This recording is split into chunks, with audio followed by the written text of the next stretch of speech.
Selamat datang di Alur Donghua. Sebelum mendengarkan, jangan lupa subscribe, like, komen, dan share ya, biar Mimin tambah semangat. Selamat mendengarkan. Aku punya firasat buruk tentang dia, lebih buruk daripada bajingan gila itu. Gumam Feng Yuxiang sambil menelan ludah dengan gugup. Si Meili mengangguk setuju, dia memang sangat berbahaya. Bahkan jika kita mengerahkan seluruh kekuatan kita, aku rasa kita tidak akan mampu mengalahkannya. Seandainya Tuan Muda ada di sini, Feng Yuxiang menghela napas. Namun, tepat ketika Bai Ning bersiap untuk mendekati mereka, dia tiba-tiba menghentikan gerakannya. "Kakak, ada apa?" tanya Bai Sutao setelah menyadari ada sesuatu yang aneh padanya. "Kami pergi," katanya dengan suara rendah. "Apa? Tidak mungkin. Kita harus menghukum. Kalau begitu, kau bisa tinggal di sini. Aku tidak akan bertanggung jawab atas apapun yang terjadi selanjutnya." Bai Ning menatapnya tajam sebelum menghilang seperti hantu tanpa menjelaskan lebih lanjut. Melihat ini, Bai Sutao menunjuk Feng Yuxiang dan meraung. "Kalian adalah yang pertama hidup sehari lagi setelah mempermalukan saya. Tapi jangan berani-beraninya kalian berpikir ini sudah berakhir karena saya mengingat aroma kalian. Saya akan menemukan kalian nanti dan membunuh kalian. Saya bersumpah demi nama keluarga saya." Setelah pernyataannya, Bai Sutao juga menghilang dari tempat kejadian, membuat semua orang di sana terdiam. Apa yang baru saja terjadi? Mengapa mereka tiba-tiba pergi? Si Meili bingung dengan kejadian yang tak terduga ini. Para penjaga tersadar dari lamunan mereka tak lama kemudian. Dan karena Feng Yuxiang dan si Meili masih berada di sana, mereka memutuskan untuk menangkap keduanya. "Jangan biarkan mereka lolos juga," teriak pemimpin para penjaga. Namun, tepat saat mereka mendekati mereka, tubuh Feng Yuxiang dan si Meili tiba-tiba tampak seolah-olah tersedot ke dalam sesuatu, ruang di sekitar mereka melingkar. Semenit kemudian, mereka pun menghilang begitu saja, membuat para penjaga tercengang.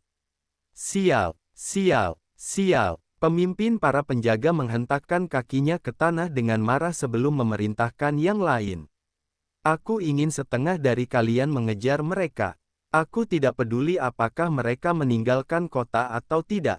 Setengah lainnya akan tinggal di sini untuk membersihkan kekacauan yang mereka buat di kota." Sementara itu, Bai Sutao mengejar Bai Ning hingga beberapa ribu mil jauhnya dari tempat kejadian. Ketika mereka akhirnya berhenti, Bai Sutao bertanya padanya dengan suara gelisah, "Kakak, kenapa kau tiba-tiba pergi begitu saja?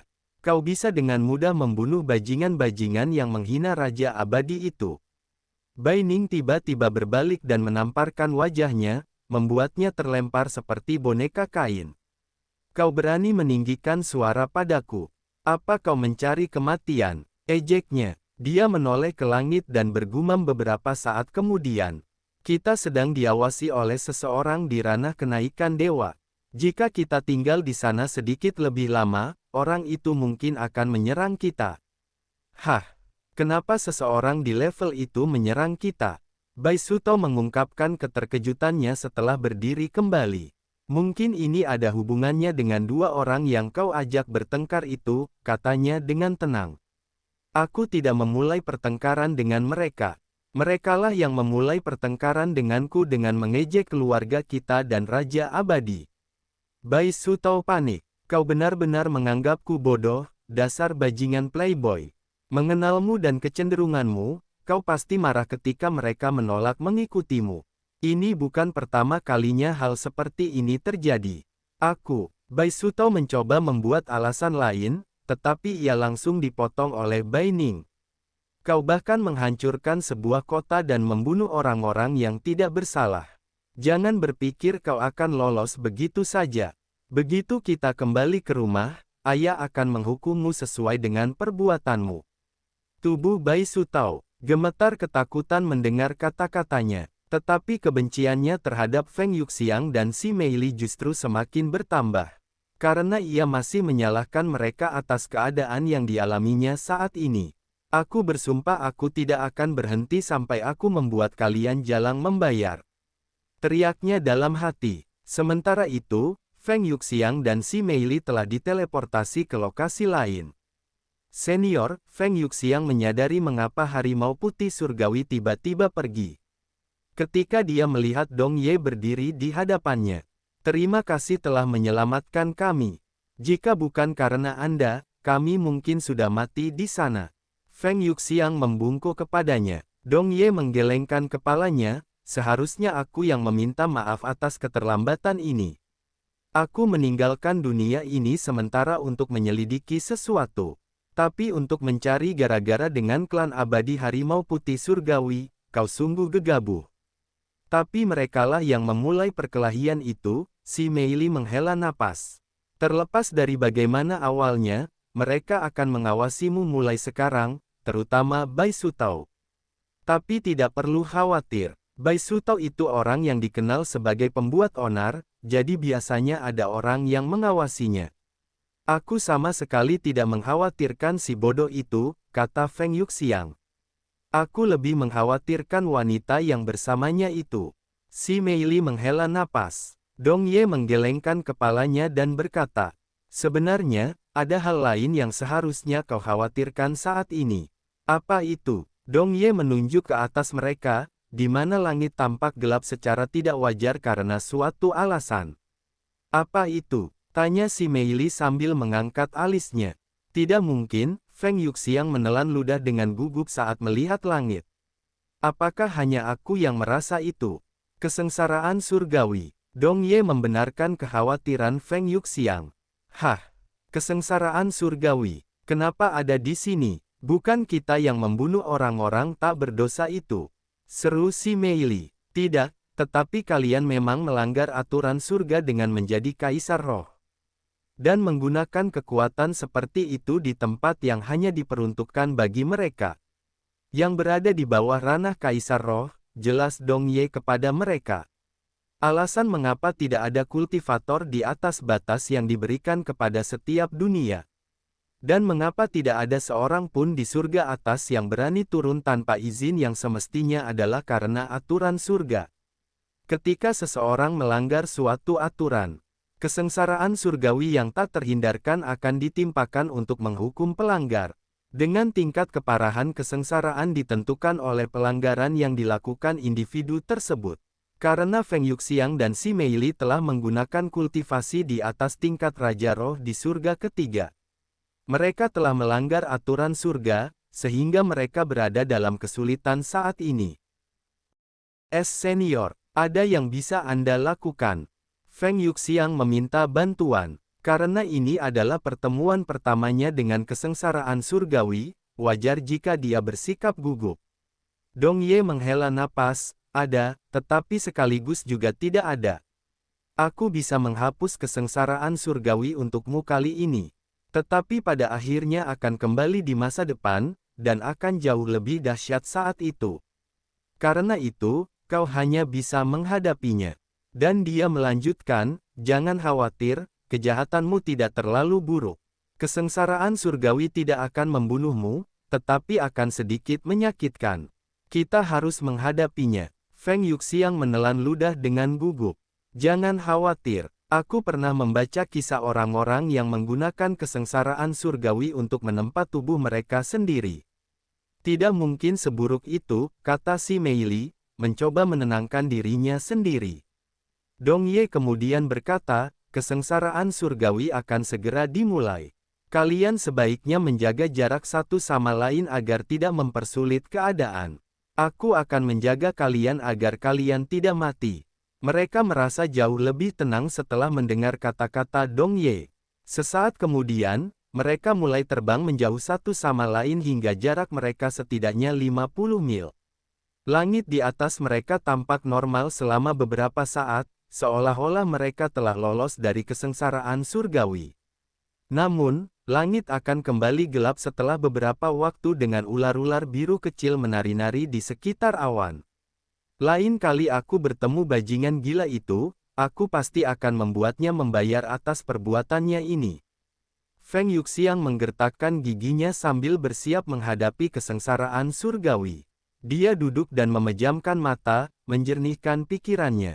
Meskipun ini mungkin pertama kalinya dia menghadapi kesengsaraan surgawi, ini bukanlah pertama kalinya dia melihatnya. Di surga atas, kesengsaraan surgawi terjadi hampir setiap hari.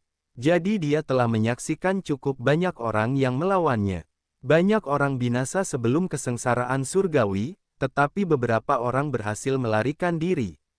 Dan seperti yang dikatakan si Mei Li, beberapa bahkan menggunakannya sebagai metode penempaan tubuh.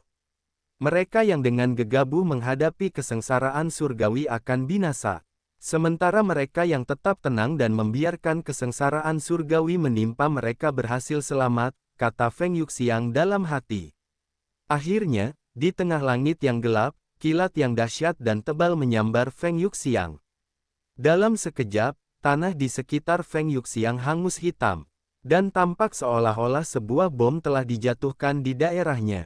Dengan beberapa mil daratan di sekitarnya terkena dampak kesengsaraan surgawi. Feng Yuxiang, yang menggunakan sebagian besar energi spiritualnya untuk memblokir kesengsaraan surgawi tepat sebelum menimpanya, berhasil selamat. Tetapi seluruh tubuhnya berlumuran darah. Aku berhasil selamat, desahnya dalam hati, merasa sedikit lega. Namun, keputusasaannya semakin bertambah ketika ia menyadari bahwa awan hitam di atasnya belum menghilang. Dan bahkan tampak seolah-olah bersiap untuk serangan kedua. Jumlah pelanggaran yang diberikan sesuai dengan tingkat keparahan kejahatan seseorang. Dengan 3 pelanggaran merupakan yang paling umum. Beberapa saat kemudian, sambaran petir kedua menghantam Feng Yuxiang. Kerusakan yang disebabkan oleh sambaran kedua bahkan lebih dahsyat daripada yang pertama. Karena kesengsaraan surgawi hanya menjadi lebih kuat dengan setiap sambaran. Ketika dilanda kesengsaraan surgawi kedua, kehidupan Feng Yuxiang terlintas di depan matanya untuk sesaat. Mengingat kembali semua waktu yang telah ia habiskan bersama Yuan dan yang lainnya. Meskipun itu hanya sebagian kecil dari pengalamannya. Pada saat serangan kedua berakhir, Feng Yuxiang telah kehabisan seluruh energi spiritualnya, membuatnya benar-benar rentan terhadap serangan terakhir dan terkuat. Saat kesengsaraan surgawi mengumpulkan energi untuk serangan ketiga, Feng Yuxiang berbaring di tanah dan menatap langit dengan tatapan kosong di wajahnya. Ah, aku mungkin benar-benar akan mati di sini hari ini. Maafkan aku, Tuan Muda, gumam Feng Yuxiang saat serangan ketiga menghantamnya beberapa saat kemudian. Sementara itu, si Mei Li kembali ke Dong Ye setelah mengalami kesengsaraan surgawi. Penampilannya jauh lebih baik daripada Feng Yuxiang setelah serangan pertamanya. Hampir seolah-olah dia bahkan tidak mengalami kesengsaraan surgawi. Kesengsaraan surgawi tidak seburuk itu. Aku mengharapkan yang jauh lebih buruk. Si Mei Li tertawa riang, dan dia melanjutkan.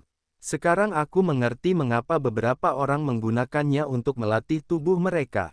Aku bisa merasakan tubuhku lebih kuat daripada sebelum kesengsaraan surgawi. Lalu dia bertanya, Senior, di mana Feng Yuxiang? Kesengsaraan surgawi yang dialaminya akan segera berakhir, katanya. Setelah beberapa menit hening, dia berbicara lagi, ikuti saya. Si Mei Li mengangguk dan mengikutinya ke tempat Feng Yuxiang menghadapi kesengsaraan surgawinya.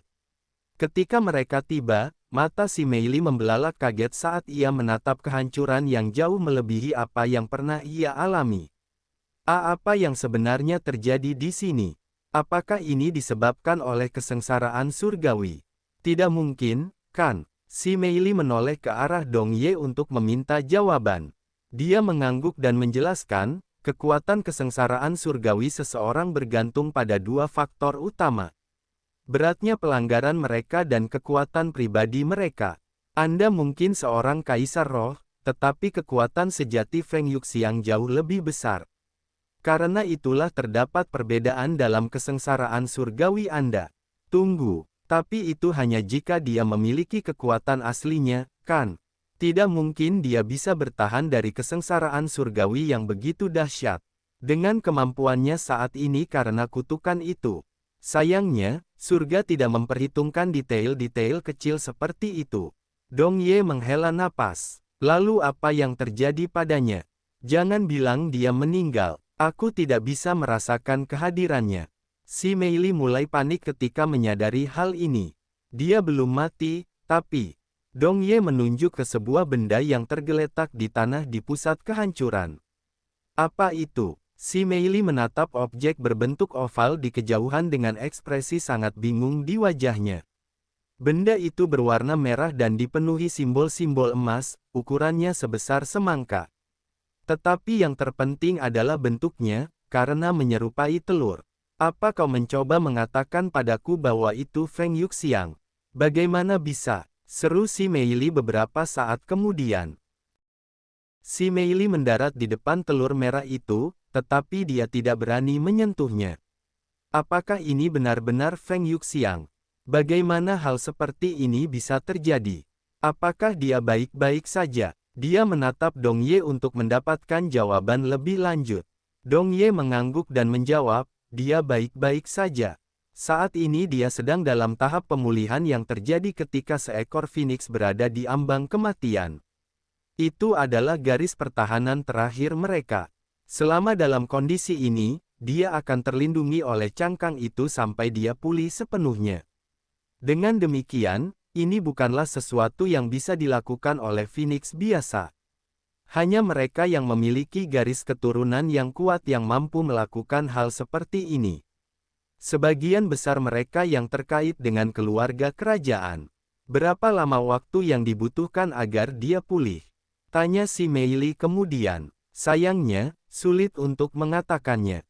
Beberapa phoenix mungkin membutuhkan waktu berbulan-bulan untuk pulih. Sementara yang lain membutuhkan waktu bertahun-tahun. Dan karena garis keturunannya terkutuk, mungkin akan memakan waktu lebih lama dari biasanya. Saya tidak akan terkejut jika dibutuhkan beberapa dekade baginya untuk keluar dari cangkang itu. Tidak mungkin, si Meili langsung terdiam. Dia tidak pernah menyangka hal seperti ini akan terjadi tepat saat Yuan pergi. Bagaimana aku harus menjelaskan ini kepada Yuan ketika dia kembali? Desahnya. Katakan saja yang sebenarnya padanya. Kamu tidak bersalah di sini, kalian berdua tidak, jadi dia tidak akan menyalahkanmu. Aku tahu, tapi tetap saja menyebalkan menjadi pembawa kabar buruk. Setelah hening sejenak, si Meili bertanya, jadi, apa yang harus kita lakukan dengan telur ini? Bawalah bersamamu dan simpanlah dengan aman. Si Meili memandang telur itu dengan ekspresi ragu-ragu di wajahnya. Bagaimanapun, telur itu bisa sangat rapuh, dan dia tidak ingin membahayakannya. Dong Ye tersenyum saat melihat ekspresinya, dan dia berkata, jangan khawatir, cangkangnya tidak begitu rapuh sehingga mudah retak. Bahkan, cangkang itu tidak akan tergores meskipun kau menyerangnya dengan seluruh kekuatanmu. Itu bukan garis pertahanan terakhir mereka. Baiklah kalau kau bilang begitu, si Meili merasa jauh lebih baik setelah mendengar kata-kata Dong Ye. Tetapi dia tetap menanganinya dengan sangat hati-hati saat mengambilnya. Memperlakukannya seolah-olah itu adalah telur emas. Aku akan mengantarmu kembali ke kabin.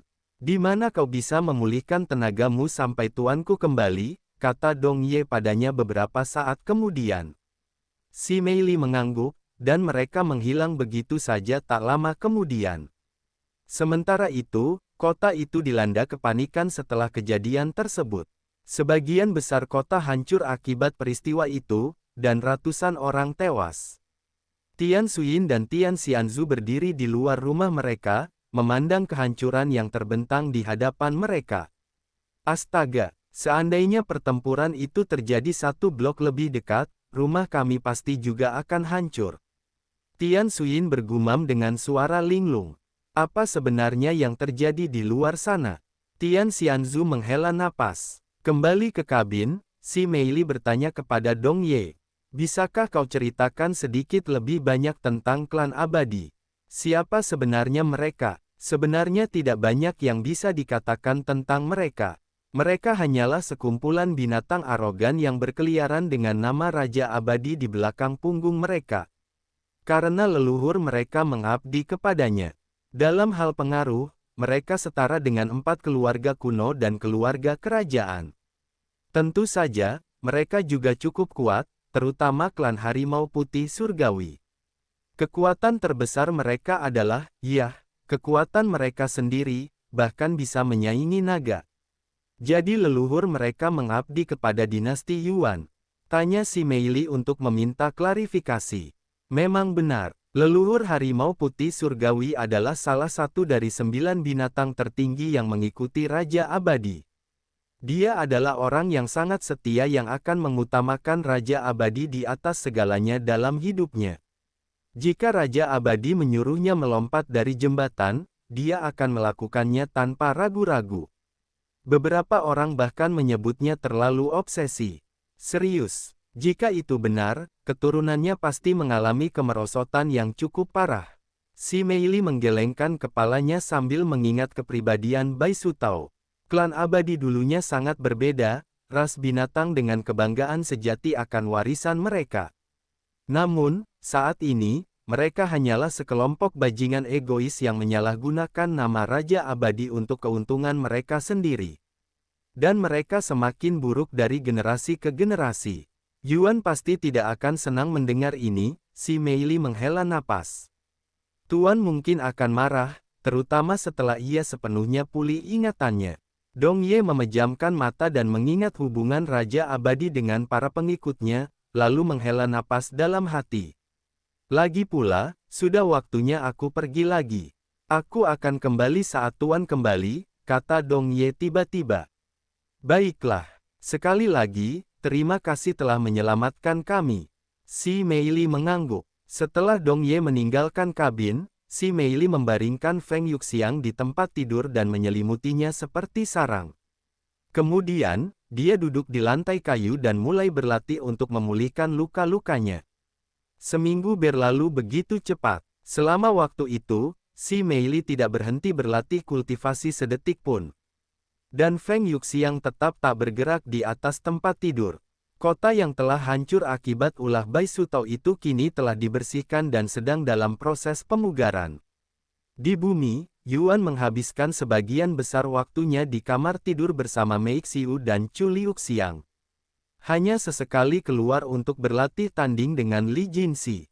Adapun anggota faksi lainnya, mereka sibuk dengan urusan mereka sendiri di Cultivation Online. Seminggu lagi berlalu tanpa banyak perubahan dalam rutinitas semua orang. Selama waktu ini, Yuan berhasil menghubungi Bai Lihua untuk berterima kasih atas informasi mengenai 10 keluarga besar. Dia ingin berbicara dengan Yu Rou, tetapi dia sedang sibuk di dalam Cultivation Online dan tidak akan keluar dalam waktu dekat. Nanti aku akan memberitahu Yu Rou bahwa kau mencoba menghubunginya. Mau atur pertemuan saat dia kembali? Tanya Bai Lihua kepadanya. Tidak apa-apa. Saya akan segera kembali ke Cultivation Online, dan saya tidak tahu kapan tepatnya saya akan kembali kali ini. Begitu. Kalau begitu, jika ada pesan yang ingin Anda sampaikan padanya, beritahu saya. Yuan mengangguk, kalau begitu, bisakah kau memberitahunya? Aku mengerti. Aku akan memberitahunya. Terima kasih sekali lagi. Setelah percakapannya dengan Bai Lihua berakhir, Yuan memberi tahu Mei Xiu dan yang lainnya bahwa dia akan kembali ke Cultivation Online hari itu. Kalau begitu, aku akan menemui kalian di tempat kultivasi sebentar lagi, kata Yuan kepada mereka.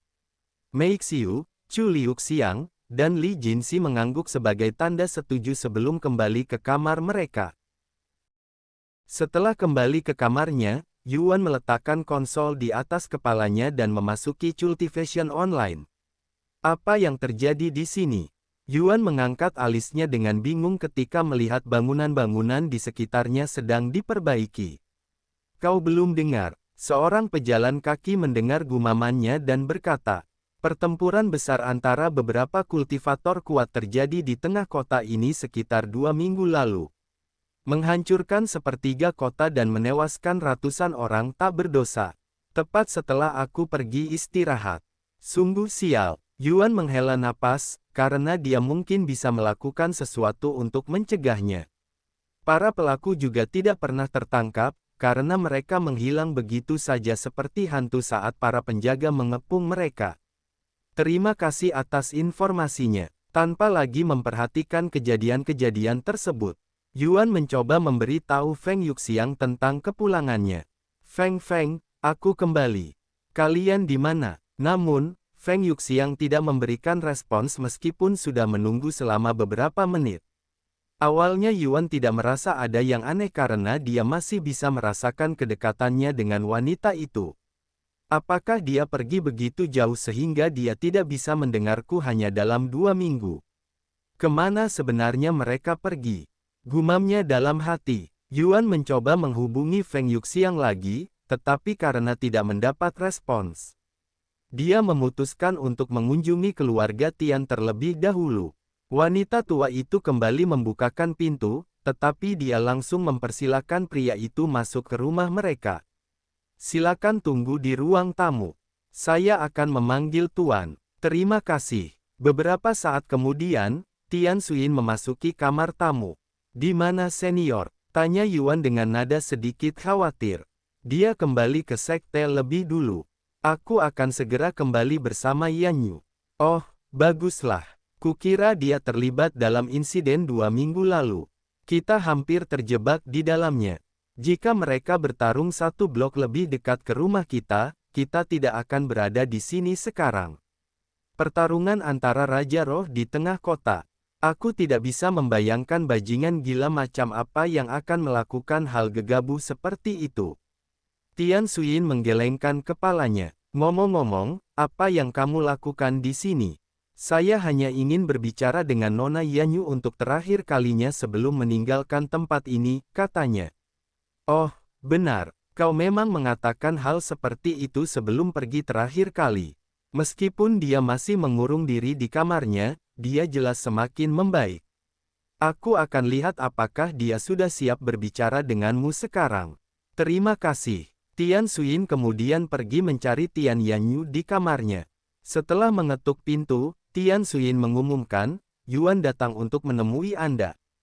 Terdengar suara berisik dari dalam ruangan sebelum kembali hening. Tian Xuyin menghela napas, kapan kau akan berhenti bersikap kekanak-kanakan? Apa kau tahu berapa kali ayahmu telah ditolak olehku di masa lalu? Lagi pula, ini mungkin kesempatan terakhirmu untuk bertemu dengannya. Begitu dia pergi, dia akan meninggalkan surga ketiga untuk selamanya, jadi.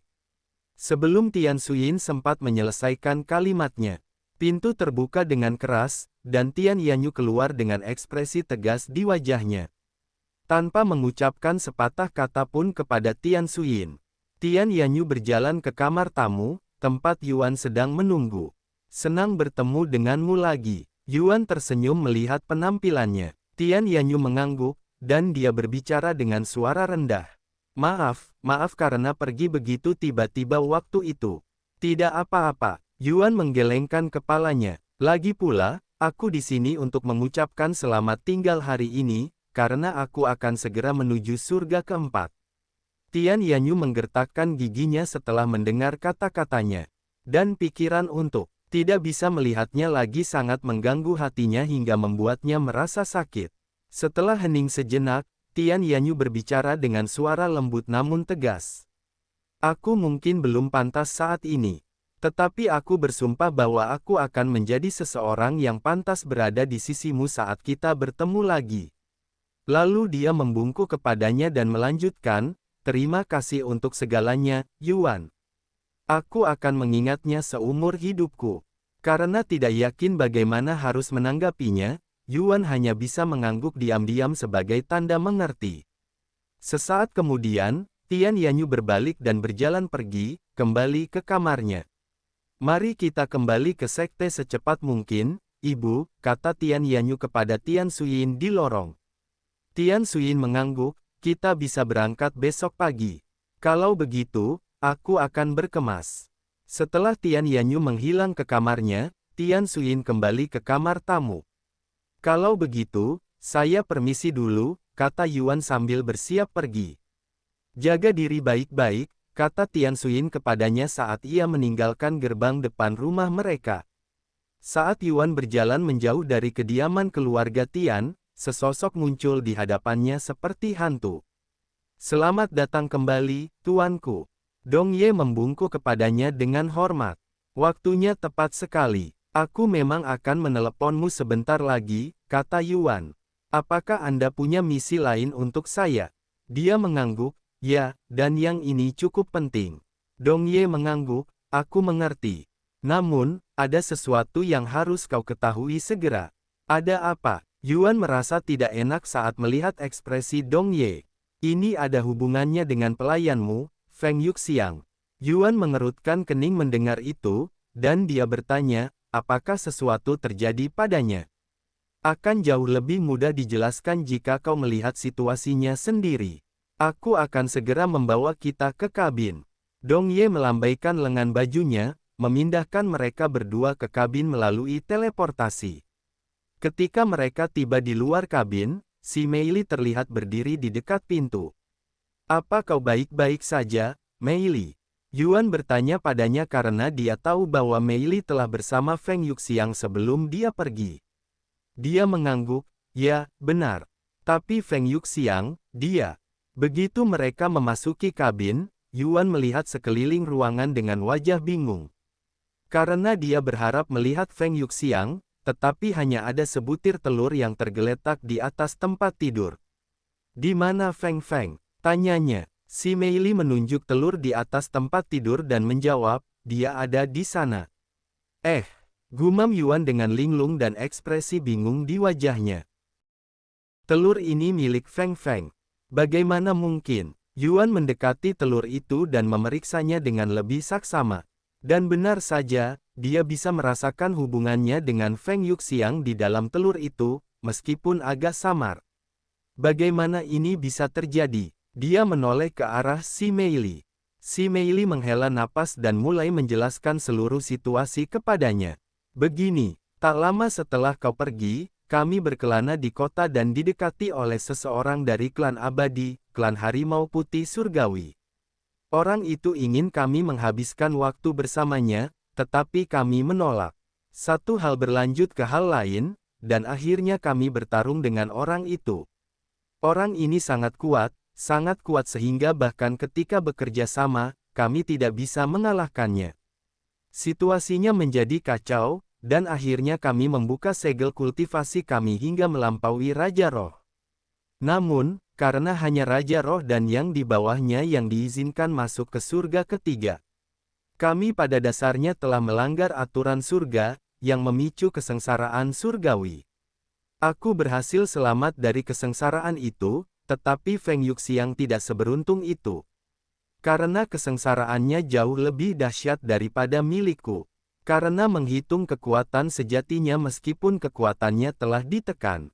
Pada akhirnya, dia memasuki kondisi ini, dan akan tetap berada dalam kondisi ini sampai dia pulih dari cedera yang dialaminya. Yuan terdiam setelah mengetahui situasi tersebut. Omong kosong macam apa ini? Gumamnya dengan suara dingin. Kalian hanya membela diri dari bajingan itu, namun kalianlah yang dihukum karenanya. Tubuhnya gemetar karena marah, dan suasana di dalam kabin berubah drastis dengan suhu yang turun drastis seperti jangkar yang terendam air. Ketika Dong Ye merasakan nafsu membunuh yang hebat dalam aura Yuan, tubuhnya bergetar karena kegembiraan, karena itu mengingatkannya pada dewa jahat selama perang. Jadi, kalianlah yang menyebabkan keributan di kota ini, ya, gumam Yuan beberapa saat kemudian. Itu sebagian besar kesalahan harimau putih surgawi. Dia menggunakan kekuatannya secara sembrono, menghancurkan kota dan membunuh ratusan orang yang tidak bersalah. Aku tahu, kau tak perlu memberitahuku, kata Yuan. Lalu melanjutkan, kau tidak bersalah di sini, jadi jangan salahkan dirimu sendiri atas apa yang terjadi pada kota itu dan orang-orang di sana. Bahkan, kau juga korban di sini. Dia menoleh ke Dong Ye dan bertanya, klan abadi, ceritakan padaku tentang mereka. Dong Ye mengangguk dan mengulangi apa yang pernah dikatakannya kepada si Mei Li beberapa waktu lalu. Klan abadi berasal dari ras binatang tertinggi yang mengikuti Raja Abadi di masa lalu. Mereka pada dasarnya adalah keturunannya, dan mereka pada dasarnya adalah bangsawan di ras binatang. Klan abadi dulunya adalah klan-klan mulia yang akan melanjutkan warisan Raja Abadi. Dengan memperbaiki hubungan antara manusia dan ras binatang bahkan setelah kepergiannya. Sayangnya, Saat ini mereka hanyalah sekelompok orang egois dan sombong, yang menyalahgunakan kekuasaan dan pengaruh mereka, mencoreng nama dan warisan Raja Abadi. Klan Harimau Putih Surgawi adalah salah satu klan abadi. Leluhur mereka adalah seorang pelayan setia Raja Abadi, seseorang yang sangat saya kagumi. Meskipun mereka mungkin tidak seberpengaruh beberapa klan abadi lainnya, mereka tidak diragukan lagi adalah salah satu yang terkuat dalam hal kekuatan murni.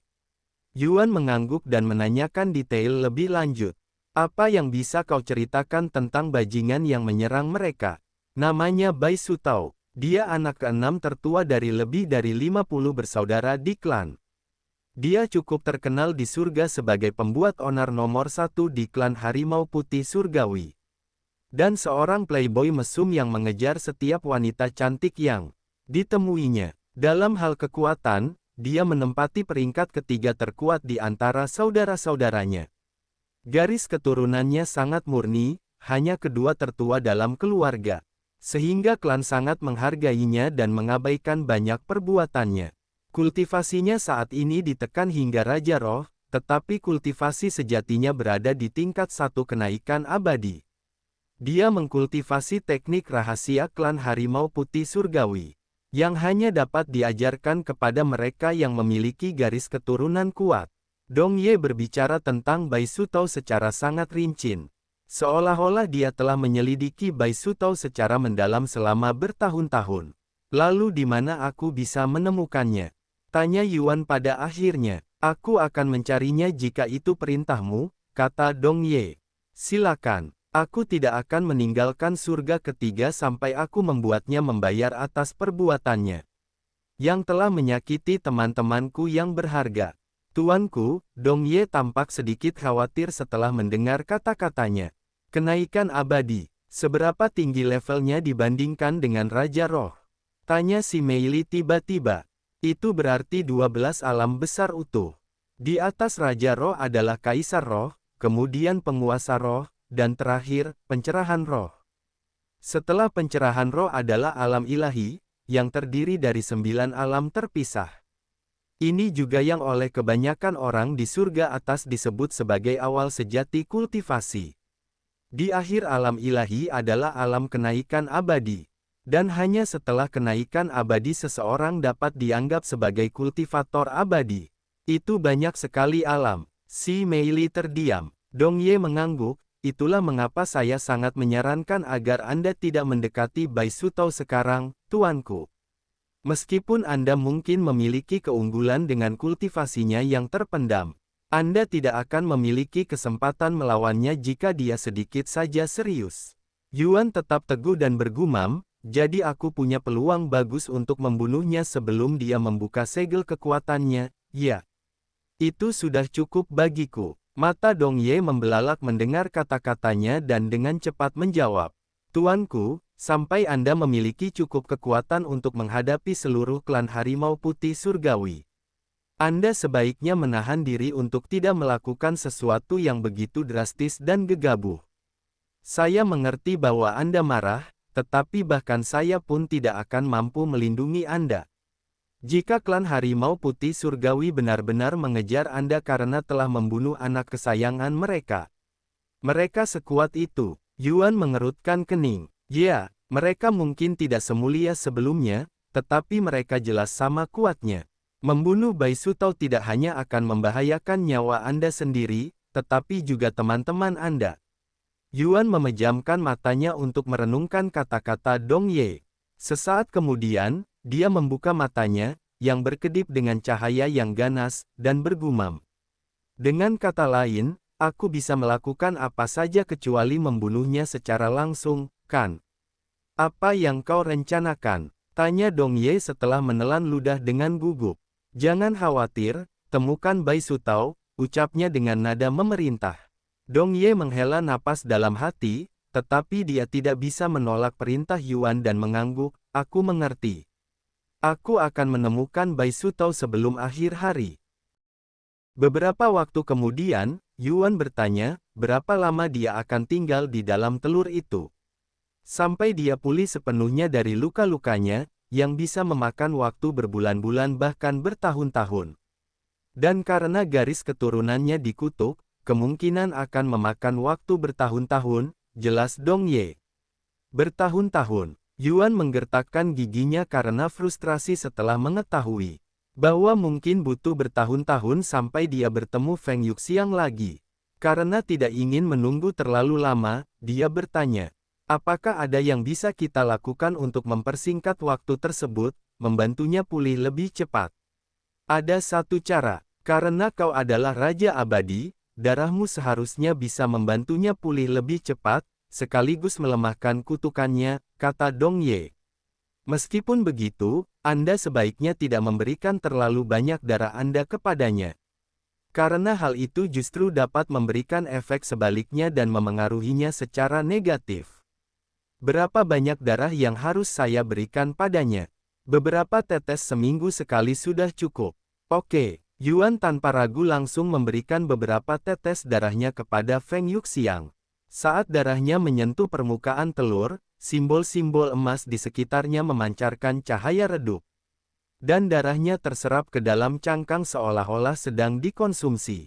Sepertinya berhasil, kata Dong Ye. Yuan menghela napas lega, dan dia berdoa agar tidak butuh waktu bertahun-tahun sebelum mereka bertemu lagi. Lalu dia bertanya, satu hal lagi.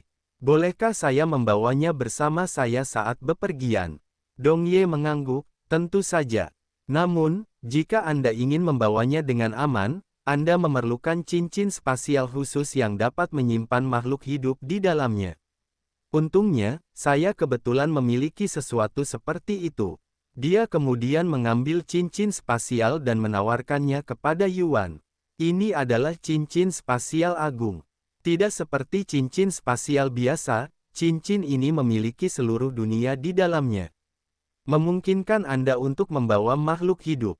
Satu-satunya kekurangannya adalah ukurannya, sehingga Anda tidak dapat memasukkan banyak barang ke dalamnya seperti cincin spasial biasa.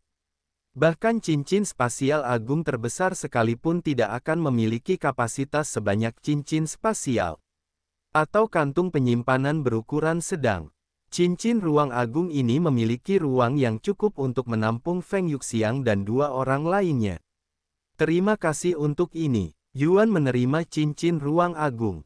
Meskipun ia penasaran dengan nilainya, ia khawatir tidak akan mampu menerimanya setelah mengetahui nilainya.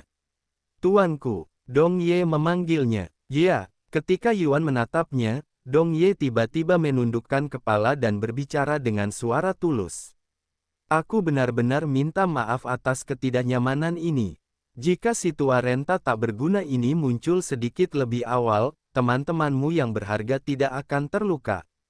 Aku sempat meninggalkan surga ketiga untuk menyelidiki pemegang segel kuno lainnya, tetapi ini sama sekali bukan alasan. Aku akan menerima hukuman apapun yang mungkin kau berikan kepadaku. Yuan menggelengkan kepalanya dan berkata, hentikan. Kau tidak bersalah di sini. Dan jika bukan karena kau, keadaan akan jauh lebih buruk bagi kita semua, jadi seharusnya aku yang berterima kasih padamu. Terima kasih telah melindungi teman-temanku, Dong Ye. Ah, tuanku, gumam Dong Ye sambil merasakan emosi mendalam meluap di dalam jiwanya yang kuno. Lalu ia berdiri tegak dan berbicara dengan suara serius. Hamba yang rendah hati ini akan mencari Bai Sutao sekarang juga. Jika Anda membutuhkan sesuatu, kirimkan saja pesan dan saya akan segera kembali. Bawa kami kembali ke kota sebelum kau pergi, kata Yuan sambil menyimpan Feng Yuxiang di dalam cincin ruang agung. Beberapa waktu kemudian, Yuan dan si Meili kembali ke kota sementara Dong Ye pergi mencari Bai Sutao. Apa yang akan kita lakukan sekarang? Tanya si Meili kepadanya. Aku akan bertemu dengan beberapa temanku untuk memberi tahu mereka bahwa perjalanan kita akan sedikit tertunda. Lalu aku akan berurusan dengan Bai Sutao. Setelah itu, aku akan mencari Liang Xiaosheng untuk mendapatkan segel kuno miliknya. Oh, aku juga harus berurusan dengan 10 keluarga besar sebelum kita menuju surga keempat. Teman-temanmu, 10 keluarga besar. Si Meili mengangkat alisnya. Oh, Anda belum bertemu mereka, tapi mereka akan ikut bepergian bersama kita ke surga keempat. Adapun 10 keluarga besar, mereka bahkan tidak layak disebutkan. Yuan menjelaskan secara singkat. Beberapa saat kemudian, Yuan tiba di suaka kultivator. Saat tiba, ia melihat 3 wanita cantik berdiri di luar bangunan. Ketika para wanita cantik itu menyadarinya, mereka segera berjalan mendekat dengan senyum di wajah mereka. "Siapakah ini?" tanya Chu Liuxiang, pandangannya tertuju pada si Meili. "Ini si Meili," Yuan memperkenalkannya. "Oh, jadi Anda putri dari kota naga kuno, kan? Senang bertemu dengan Anda. Saya Chu Liuxiang, Mei Xiu, Li Jinxi. Mereka adalah teman-teman saya, dan mereka akan bepergian bersama kami," tambah Yuan. "Halo, aku tidak menyangka akan bepergian dengan rombongan sebesar ini." Si Meili menyapa mereka dengan senyum cerah. Namun, dalam hatinya ia menangis, ketiga manusia ini sangat cantik. Apakah dia hanya berteman dengan perempuan-perempuan cantik saja? Bukan hanya para pelayannya yang cantik, bahkan teman seperjalanannya pun cantik. Hal ini membuat si Meili teringat percakapannya dengan si Mings tentang kemungkinan memiliki lebih banyak saingan di masa depan. Sementara itu, Yuan berkata kepada mereka, "Maaf, tetapi ada sesuatu yang terjadi, jadi saya harus menundanya sedikit lebih lama." "Apa yang terjadi? Adakah yang bisa kami lakukan untuk membantu?" tanya Mei Xiu. Yuan menunjukkan kepada mereka telur Feng Yuxiang dan menjelaskan situasinya kepada mereka. "Apa, beraninya bajingan itu melakukan hal seperti itu pada Feng Feng?" Chu Liuxiang sangat gelisah pada akhirnya. "Yuan, apa kau baik-baik saja? Kami akan di sini jika kau perlu bicara," kata Mei Xiu. Dia mengangguk, "Aku baik-baik saja, tapi aku akan membuat bajingan itu membayar atas apa yang telah menyakiti mereka." "Haruskah aku membantumu?" tanya Li Jinxi. "Tidak, pria ini benar-benar kuat. Bahkan aku pun tidak akan mampu mengalahkannya jika dia menggunakan kekuatan penuhnya. Jika dia sekuat yang kau katakan, bagaimana kau akan membuatnya membayar?" Dia membatasi kultivasinya pada tingkat Raja Roh untuk mematuhi aturan tempat ini, jadi bukan berarti dia tak terkalahkan sejak awal. "Begitu ya, kalau begitu, semoga beruntung."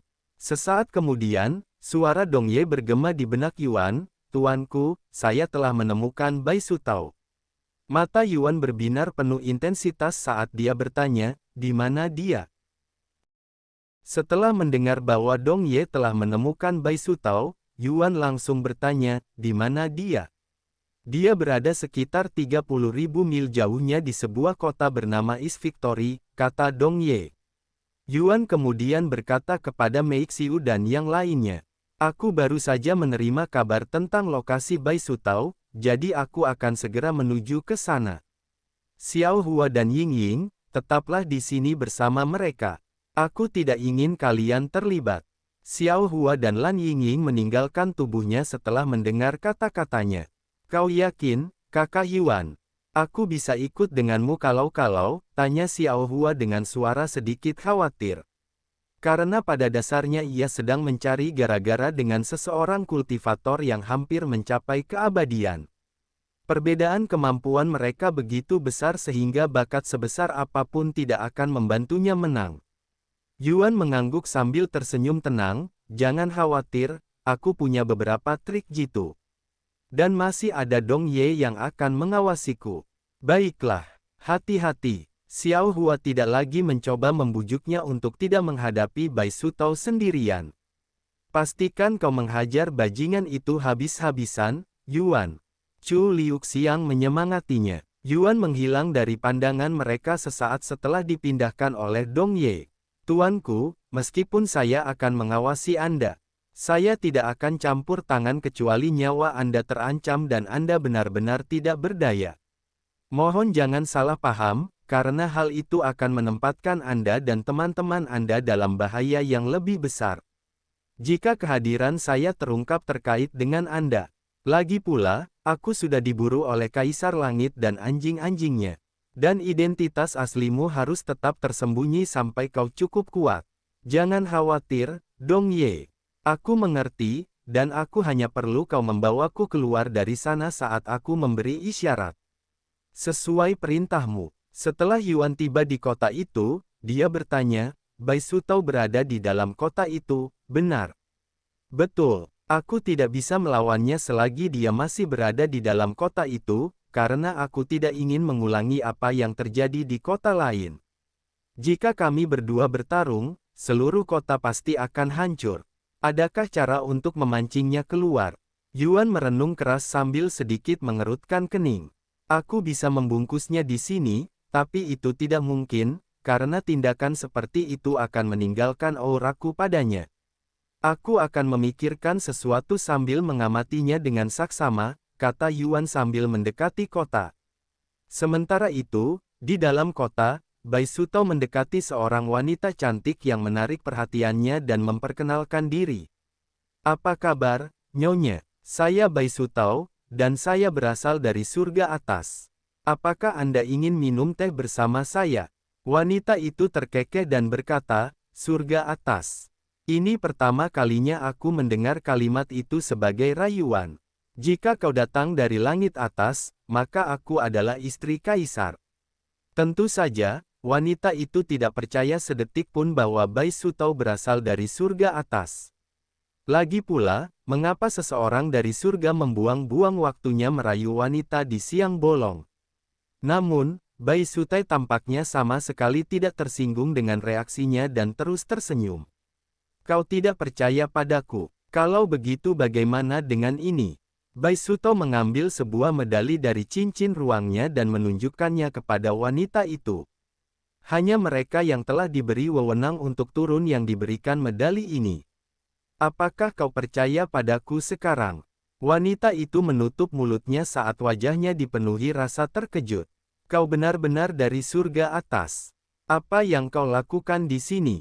Tanyanya. Hanya urusan keluarga yang sebenarnya tidak membutuhkan perhatian saya.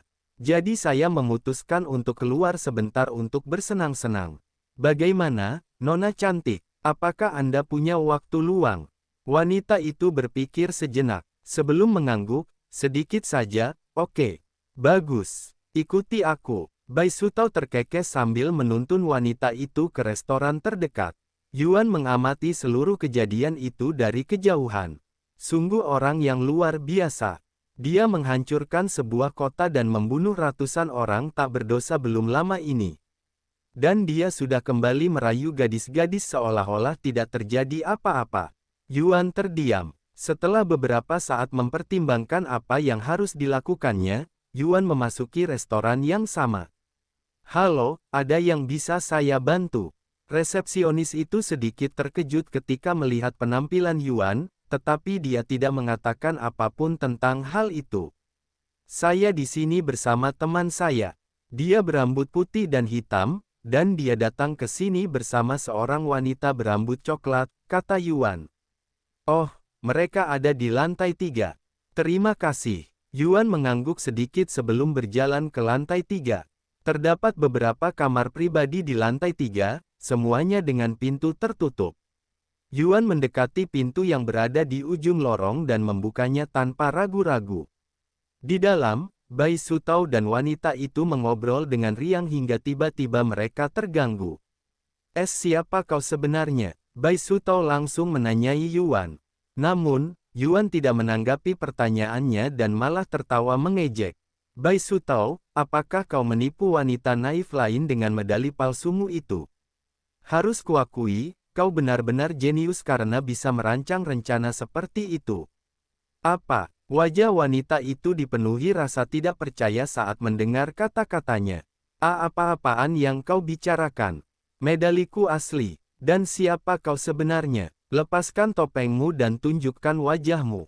Bai Sutao sama terkejutnya dengan wanita itu dan panik sesaat. Dasar bajingan hina. Dengan amarah yang meluap, wanita itu melemparkan tehnya ke arah Bai Sutao, membasahi wajahnya. Lalu keluar dari ruangan tanpa memberinya kesempatan untuk membela diri. Yuan tidak mengatakan apapun dan hanya menatap Bai Sutao dalam diam. Sesaat kemudian, suara Bai Sutao bergetar karena amarah saat dia berteriak. Kakau, bajingan sialan.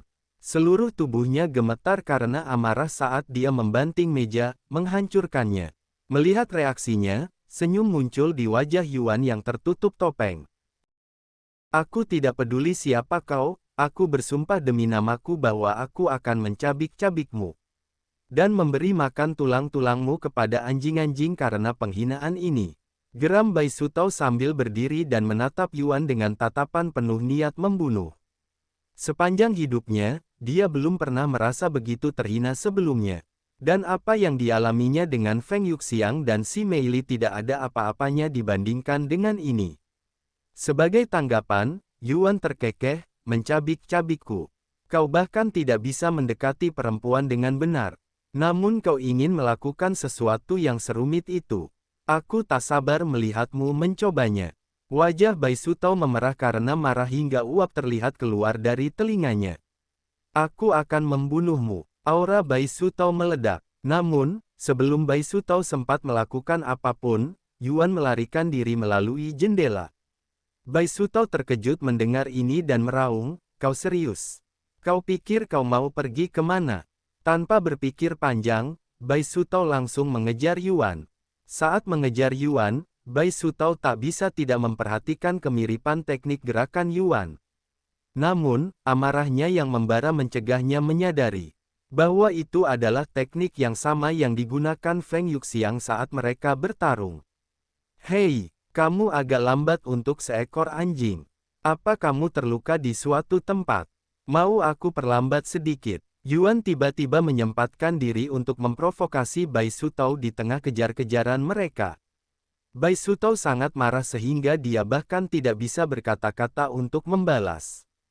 Sebagai gantinya, dia mengeluarkan raungan dahsyat yang menggema di udara. Di saat berikutnya, kecepatannya meningkat drastis. Melihat ini, Yuan juga meningkatkan kecepatannya, sehingga Bai Sutao tampak perlahan-lahan menyusulnya. Akhirnya, mereka berkelana begitu jauh dari kota, sehingga yang terbentang sejauh mata memandang hanyalah pepohonan dan pegunungan. Setelah yakin bahwa perkelahian mereka tidak akan mengganggu siapapun, Yuan memperlambat laju kendaraannya hingga berhenti. Ketika Bai Sutao melihat kesempatan ini, matanya berbinar. Dan tanpa ragu, dia menyerbu Yuan dengan tangan-tangannya yang menyerupai cakar siap untuk mencekik Yuan. Tepat saat cakar Bai Sutao mencapai tenggorokannya, sosok Yuan berkelebat, menghilang tepat di depan mata Bai Sutao. Yuan muncul kembali di sisi Bai Sutao sesaat kemudian. Tinjunya menghantam perut Bai Sutao, memaksa semua yang telah ia konsumsi di restoran keluar. Dan tanpa memberi Bai Sutao kesempatan untuk pulih, Yuan terus memukulinya sampai Bai Sutao akhirnya berhasil melepaskan diri dari cengkeramannya. Kakau bajingan keparat, gumam Bai Sutao sambil terengah-engah. Meremehkan Yuan karena kultivasi Raja Rohnya ternyata menjadi kesalahan fatal bagi Bai Sutao, yang mengakibatkan ia dipukuli habis-habisan selama beberapa saat. Jika teman-temannya mengetahui bahwa dia telah dipukuli oleh seseorang di surga ketiga, walaupun hanya sesaat dia akan menjadi bahan tertawaan selama beberapa abad. Aku akui kau mengejutkanku, namun, itu satu-satunya kesempatanmu untuk membunuhku. Dan kau melewatkannya begitu saja, kata Bai Sutao setelah menyekam muntahan dari mulutnya. Benarkah begitu? Yuan tetap tenang sambil menunggu langkah Bai Sutao selanjutnya. Sebelum aku membunuhmu, katakan padaku, mengapa kau mengejarku? Dan mengapa kau menyembunyikan wajahmu di balik topeng? Apakah kau takut aku akan mengenalimu? Atau kau memang sejelek itu? Tanya Bai Sutao dengan tatapan angkuh di wajahnya. Tidak ada alasan khusus sama sekali. Kau terlihat seperti sasaran empuk, dan aku tidak bisa menahan diri. Yuan mengangkat bahu dengan santai. Aku mengerti, gumam Bai Sutao saat auranya melonjak drastis. Jangan khawatir, aku tidak akan membunuhmu seketika. Aku akan memberimu kematian yang lambat dan menyakitkan. Seru Bai Sutao sambil sosoknya berkelebat, menghilang ke udara. Serangan harimau surgawi. Bai Sutao muncul di belakang Yuan dalam sekejap, tangan-tangannya yang menyerupai cakar sudah mencengkeram leher Yuan. Taring harimau surgawi. Tanpa menoleh ke belakang, Yuan berputar, tinjunya diselimuti energi tirani. Naga tak kenal lelah menaklukkan 9 langit. Dengan penuh tekad, Yuan mengarahkan tinjunya tepat ke tangan Bai Sutao yang menyerupai cakar. Saat serangan mereka bertabrakan, Bai Sutao meringis kesakitan yang luar biasa. Karena kekuatan Yuan yang dahsyat menghancurkan seluruh lengan kanannya, merobek otot-ototnya dan menghancurkan tulangnya seketika. Ah, sialan! Bai Sutao buru-buru mundur menjauh dari Yuan. Ketika dia melihat lengan kanannya, kondisinya sangat mengerikan. Tampak seperti telah dimasukkan ke dalam mesin penggiling daging. Sesaat kemudian, Bai Sutao meraih cincin ruang angkasanya dengan tangan kirinya dan mengambil sebuah pil. Lalu langsung memasukkannya ke dalam mulutnya. Yuan kemudian menyaksikan lengan Bai Sutao yang hancur pulih sepenuhnya dalam hitungan detik di depan matanya. Obat itu cukup kuat. Seandainya lenganmu sekuat obat itu, pasti tidak akan patah seperti ranting. Yuan tidak lupa untuk memprovokasinya lebih lanjut. Bai Sutao menatapnya dengan kerutan dalam didahinya. Apa yang sebenarnya terjadi? Dia jelas hanya seorang Raja Roh. Jadi bagaimana dia bisa mengalahkan saya? Gumamnya dalam hati. Kekuatan yang telah ia kerahkan sebenarnya mampu mengalahkan Feng Yuxiang dan Si Meili dengan mudah dalam satu serangan. Namun ia malah menderita kekalahan memalukan lainnya di tangan seorang Raja Roh, apalagi hanya seorang manusia. Setelah mengalami begitu banyak kekalahan, belum lagi rasa sakit akibat lengannya hancur, amarah Bai Sutao sedikit mereda, memberinya momen kejernihan pikiran. Dalam kondisinya saat ini, dia dapat melihat bahwa pria bertopeng itu bukanlah manusia biasa. Dan ada sesuatu yang mendalam tentang dirinya. Kau bukan dari alam ini, kan? Tanya Bai Sutao kepadanya. Tidak, aku bukan. Yuan memberikan jawaban yang tepat untuk pertama kalinya. Setelah mendengar perkataan Yuan, Bai Sutao dengan cepat menyimpulkan bahwa Yuan pasti berasal dari alam surga atas, sama seperti dirinya. Pantas saja dia memakai topeng itu. Dia tidak ingin aku tahu identitasnya, pikirnya. Tanpa disadarinya, dia hanya setengah benar. Tapi dia tidak menyangka bahwa Yuan adalah seseorang dari bumi. Sebuah dunia yang bahkan lebih lemah daripada surga bawah. Meskipun datang dari surga atas dan mengetahui identitasku, kau masih berani menyerangku. Apa kau gila? Aku bisa mengeksekusi seluruh keluargamu atas kejahatanmu. Bai Sutao mencibir. Apa yang kau bicarakan? Kaulah yang menyerangku duluan. Aku hanya membela diri. Omong kosong. Jika kau tidak mempermalukanku dengan kebohongan itu di restoran, kita tidak akan berada di sini sekarang. Aku berbohong. Aku tidak tahu apa yang kau bicarakan. Yuan pura-pura bodoh. Bai Sutao bisa merasakan amarahnya kembali. Cukup sudah, aku tidak peduli mengapa kau mendekatiku, tapi kau akan menyesalinya. Aku akan memastikan itu. Aura Bai Sutao semakin meningkat, seolah-olah kekuatannya tak terbatas. Dan tanpa berkata apa-apa lagi, dia mulai menyerang Yuan lagi. Namun, dia tetap berada di pihak yang kalah, dipukul bertubi-tubi dari kiri dan kanan oleh Yuan. Sial, sial, sial, aku sudah tidak peduli lagi. Bahkan jika aku harus menghadapi kesengsaraan surgawi nanti, aku tidak akan membiarkan bajingan ini mempermalukanku lagi. Setelah mengambil keputusan ini, Bai Sutao segera membuka segel basis kultivasinya. Mendorongnya dari puncak Raja Roh ke puncak Kaisar Roh hanya dalam sekejap mata. Saat ia naik ke peringkat Kaisar Roh, auranya mengalami transformasi mendalam.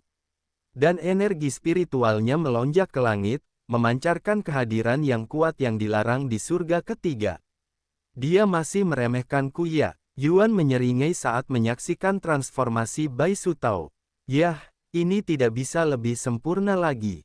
Sementara itu, Bai Sutao menjadi marah ketika menyadari bahwa Yuan masih berada di alam Raja Roh. Dan salah memahami situasi tersebut. Beraninya dia meremehkanku. Bai Sutao menduga bahwa keengganan Yuan untuk membuka segel kultivasinya berasal dari persepsi bahwa dirinya diremehkan. Setelah sejenak menyalurkan amarahnya menjadi energi, Bai Sutao kembali menyerang Yuan. Sekarang setelah ia berada satu tingkat di atas Yuan, Bai Sutao berharap dapat menghabisinya tanpa kesulitan. Gelombang penghancur harimau surgawi. Bai Sutao meraung, menyerang Yuan dengan teknik yang sama yang menghancurkan sepertiga kota. Namun kali ini 100 kali lebih kuat dari sebelumnya. Dalam sekejap mata, gelombang suara yang dihasilkan oleh teknik tersebut melenyapkan pemandangan di belakang Yuan. Langsung mengubah pepohonan dan bahkan pegunungan menjadi ketiadaan. Apa? Mata Bai Sutao membelalak heran saat ia melihat Yuan tetap tak terluka oleh serangannya. Padahal ia yakin serangannya tepat sasaran. Sebagai tanggapan, Yuan membersihkan telinganya dengan jari kelingkingnya dan bergumam. Bisakah kau tidak melakukannya lagi? Itu menggelitik telingaku. Bagaimana kau? Tepat saat Bai Sutao membuka mulutnya, Yuan menyerbu ke arahnya dan mulai memukulinya lagi. Seolah-olah peningkatan kultivasi Bai Sutao tidak pernah terjadi.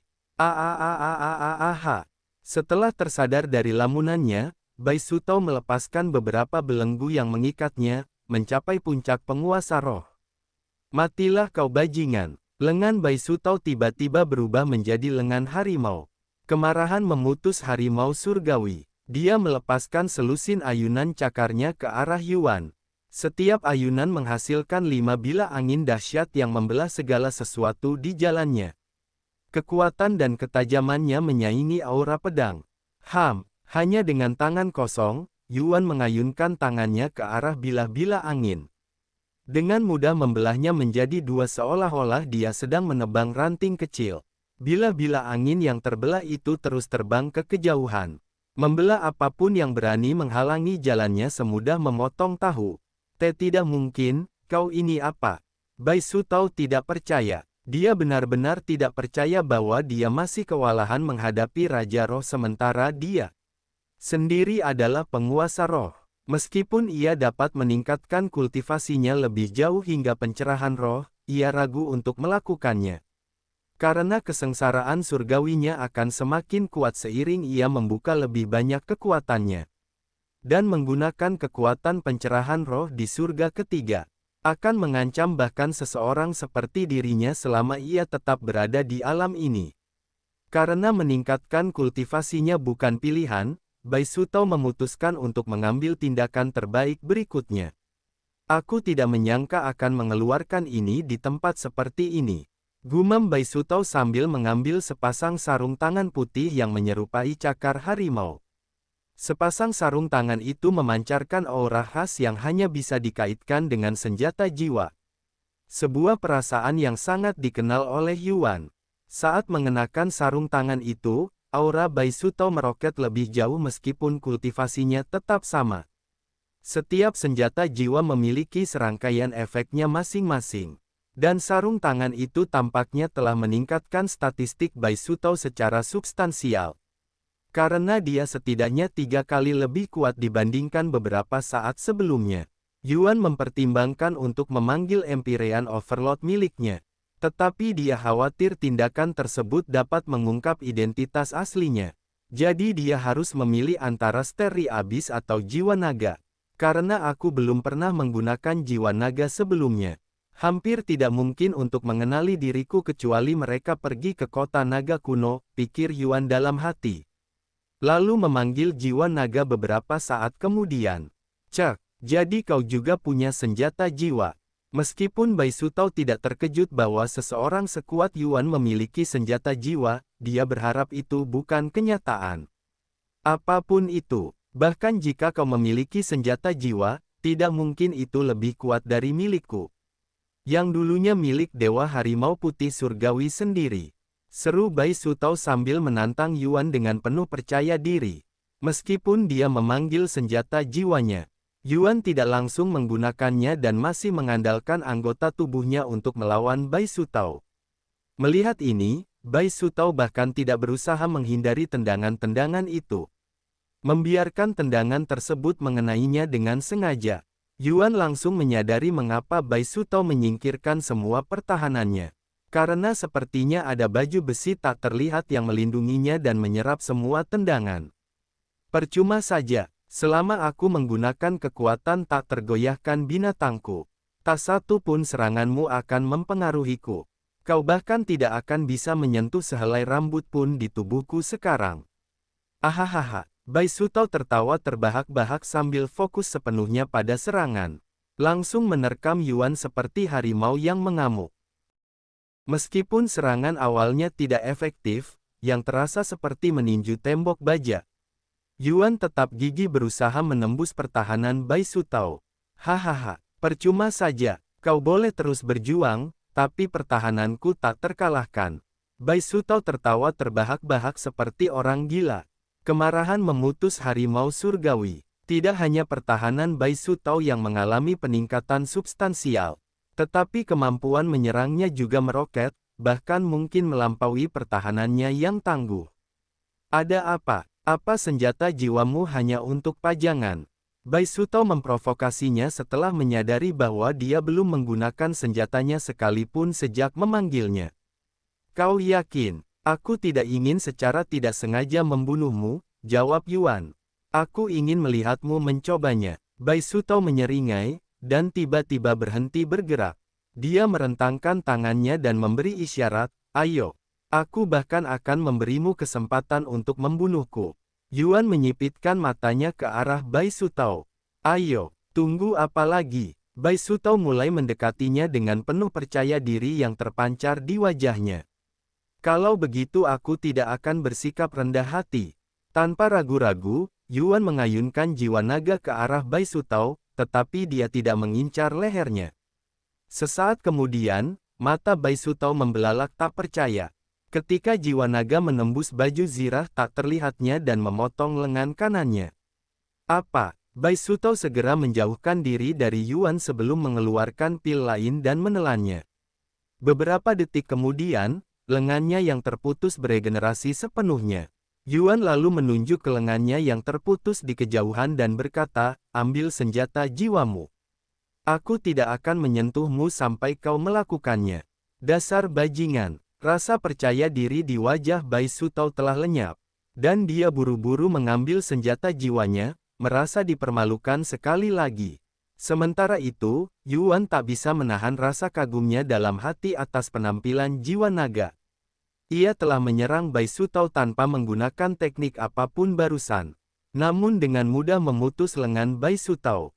Seperti yang diharapkan dari senjata jiwa yang berhubungan dengan Dewi Naga, dia tersenyum dalam hati. Setelah menyadari bahwa Yuan entah bagaimana bisa menembus pertahanannya, Bai Sutao menahan diri untuk tidak mendekatinya secara gegabah. Sialan, siapa sebenarnya orang ini? Mengapa dia begitu luar biasa kuat? Aku belum pernah mendengar ada orang seperti dia di alam atas. Bai Sutao meratap dalam hati. Pikirannya kacau saat ia mati-matian berusaha mengungkap identitas asli Yuan. Melihat keraguan Bai Sutao, Yuan tersenyum dan berkata, mengapa kau terlalu banyak berpikir?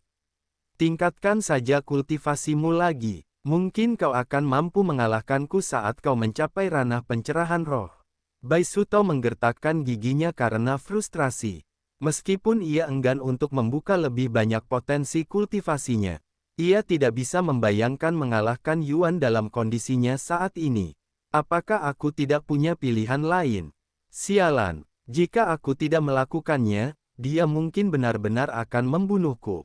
Pada akhirnya, Bai Sutao memutuskan untuk meningkatkan kultivasinya sekali lagi, memasuki tingkat pertama pencerahan roh. Dalam pikirannya, Bai Sutao menyadari bahwa tanpa meningkatkan kultivasinya, ia kemungkinan besar akan menemui ajalnya di tangan Yuan. Namun, ia percaya bahwa ia memiliki peluang yang cukup besar untuk selamat dari kesengsaraan surgawi. Karena banyaknya sumber daya yang dimilikinya. Tentu saja, dia kurang percaya diri untuk mengalahkan Yuan bahkan dengan pelepasan kultivasi penuhnya. Tetapi pertimbangan seperti itu harus dikesampingkan untuk sementara waktu. Jadi, ini ranah pencerahan roh ya. Tekanannya bukan main-main. Yuan menelan ludah dengan gugup setelah merasakan aura menekan yang dipancarkan oleh Bai Sutao. Tidak hanya Bai Sutao kini berada 3 alam di atasnya, tetapi Bai Sutao juga bukan kultivator ranah pencerahan roh biasa.